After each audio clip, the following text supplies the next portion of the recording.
Sir నమస్కారం sir. Sir నమస్తే sir. అదే అదే ఇది పీర్జాపేటలో ఈరోజు ఫంక్షన్లు సర్దారు సార్. అతనికి ఇవ్వలేదు, ఊరంతా ఇచ్చారు. సెక్రటరీ ఫోన్ చేస్తే ఎవరికి చెప్తే వాళ్ళకి చెప్పండి అంటుంది. ఎందుకు ఇవ్వలేదు మరి మీకే తెలియాలి. నాకేం సార్ తెలియాలి, నాకేం తెలుస్తుంది? అది 5,000 30,000 మంది పెన్షన్ ఉన్నాయి. ఎవరికి ఎక్కడ ఎందుకు వేస్తారో నాకు తెలియదు కదా అని చెప్తున్నాను. అలా కాదు, మీకు ఓటర్ నువ్వు అర్థతీతంగా మాట్లాడు. గురువు రాశారు, ఏంటో విషయం చెప్తే నేను మాట్లాడతాను. అంతేగాని నువ్వు నీకు తెలియాలి ఏంటి మాట్లాడుతున్నావు. నేను ఫోన్ చేశాను సార్ ఉదయం. ఏమమ్మా ఊరంతా ఇచ్చినారు మరి ఇవ్వలేదు అక్కడ అని చెప్పినాను. నువ్వు నాతో మాట్లాడేటప్పుడు చిన్నగా మాట్లాడడం నేర్చుకోవాలి. ఎందుకు ఎవరైతే నాకు తెలియదు కదా, నీకు తెలియదు నాతో ప్రశ్నిస్తావు. నేను తిన్నగా మాట్లాడతాను సార్. ఆవిడ నేను అర్థంగా మాట్లాడుతున్నానా? లేదు లేదు, ఆవిడ ఫోన్ చేస్తే ఏమందంటే ఎవరి కాలంతో చెప్పుకోండి. ఫోన్ చేస్తే నువ్వు నాతో ఎలా మాట్లాడాలి? మీతో నేను కరెక్ట్ గా మాట్లాడినా సార్. నువ్వు కరెక్ట్ గా మాట్లాడలేదు. మాట్లాడేటప్పుడు బ్యాలెన్స్ కాదండి. నీకు తెలియాలి, నాకెందుకు తెలుస్తాయి? 30,000 పెన్షన్లు ఉన్నాయి. ఎవరో ఎక్కడ అయితే నీకు మీరు చెప్పాను అనుకుంటాను. ఎందుకంటే నేను మాట్లాడతాను తప్ప నీకే తెలియాలి అంటే దాని అర్థం ఏంటి? నీకు నచ్చినట్టు మాట్లాడతావా? నేను వచ్చినాను సార్, నేను చెక్ పోస్ట్ కూడా మీకు కలిశాను. నువ్వు కలవచ్చురా బాబు, నువ్వు కలవచ్చును మాట్లాడేటప్పుడు పద్ధతి మీద మాట్లాడాలి. పద్ధతి కాదు సార్, ఎందుకు నాకు తెలియదు కదా. పద్ధతి కాదు సార్. ఆవిడ నేను ఫోన్ చేస్తే ఏమందంటే మీరు ఎవరికి కావాలంటే వాళ్ళకి చెప్పండి. అయితే ఆవిడ మాట్లాడితే నువ్వు నన్ను ప్రశ్నిస్తావేంటి? మరి ఎవరో చెప్పాలి, మీకే చెప్పాలి. మేము నువ్వు చెప్పలేదు, నువ్వు నన్ను ప్రశ్నిస్తున్నావు. ప్రశ్నించట్లేదు, చెప్పడం లేదు, ప్రశ్నించడం లేదు. నీకు తెలియాలంటే దాని అర్థం ఏంటి? అలా కాదు, అక్కడ ఏమన్నా ఒకవేళ అంటే వినయా, నువ్వు వాట్ ఈజ్ యువర్ ఫీలింగ్ అంటే దాని అర్థం ఏంటి? నీకు తెలియాలంటే దాని అర్థం ఏంటి?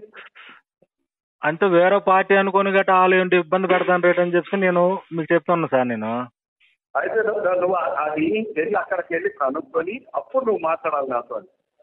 నేను కనుక్కున్నావండి. నీకు నచ్చినట్టుగా నువ్వు నాతో మాట్లాడాలి సార్. నేను కనుక్కోను సార్ ఆవిడ్ని. ఆవిడ లేకపోతే నువ్వు వెళ్ళి ఊరెళ్ళి విషయాలు ఇంకా కనుక్కొని అప్పుడు నాతో మాట్లాడు. నేను కనుక్కోను, మీరు ఎవరి కాలంతో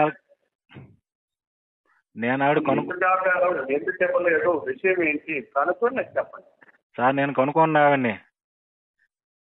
కనుక్కున్న తర్వాత మార్నింగ్ చెప్పింది 11 గంటలకు ఇస్తామన్నారు. ఈ పెన్షన్తో పెద్ద సమస్య కాదు సార్, అంతకంటే ఎక్కువ నాకు ఖర్చు అయిపోయింది ఎలక్షన్లోనే.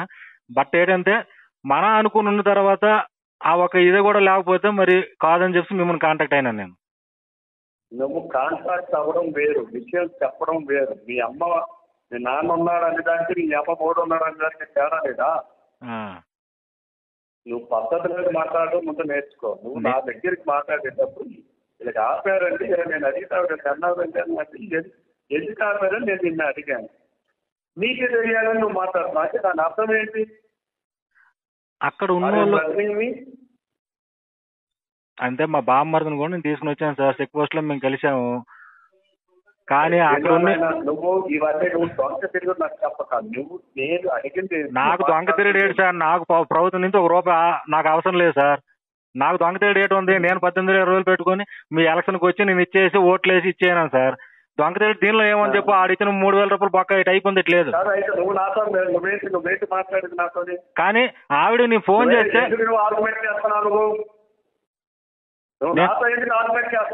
నేను ఆర్గ్యుమెంట్ చేయట్లేదు సార్. నేను సార్ నేను మంచిగా మాట్లాడతాను సార్.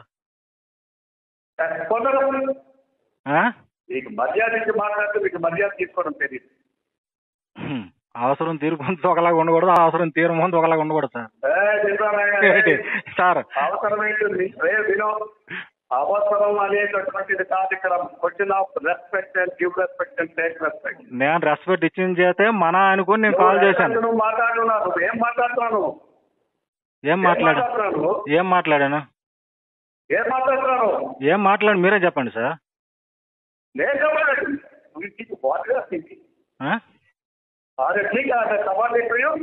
సార్ రవికుమార్ సార్, నేను తప్పు మాట్లాడలేదు. నువ్వు తప్పే మాట్లాడావు. నేను తప్పుగేట మాట్లాడలేదు. అక్కడ ఉండి నా వల్ల ఏడైందంటే నువ్వు ఫోన్ పెట్టా. మీ మామూలు నాతో మాట్లాడమని ఫోన్ పెట్టు. ఎవరితోనే? మీ మామూలు నాకు ఫోన్ చేయమని నువ్వు ఫోన్ పెట్టావు. సార్ అవసరమే లేదు. నీ 3,000 కూడా నువ్వే తీసుకో. మాట్లాడమని చెప్పు. నువ్వు మాట్లాడు. అవసరం లేదు. ఈ 3,000 కూడా మీరే తీసుకోండి. ఇబ్బంది నాకెట్లేదు. అక్కర్లేదు. ఈ 3,000 కూడా రాబోయే ఇబ్బంది ఎట్లేదు. ఎన్నో డబ్బులు ఖర్చు అయినాయి నాకు ఎలక్షన్ లో.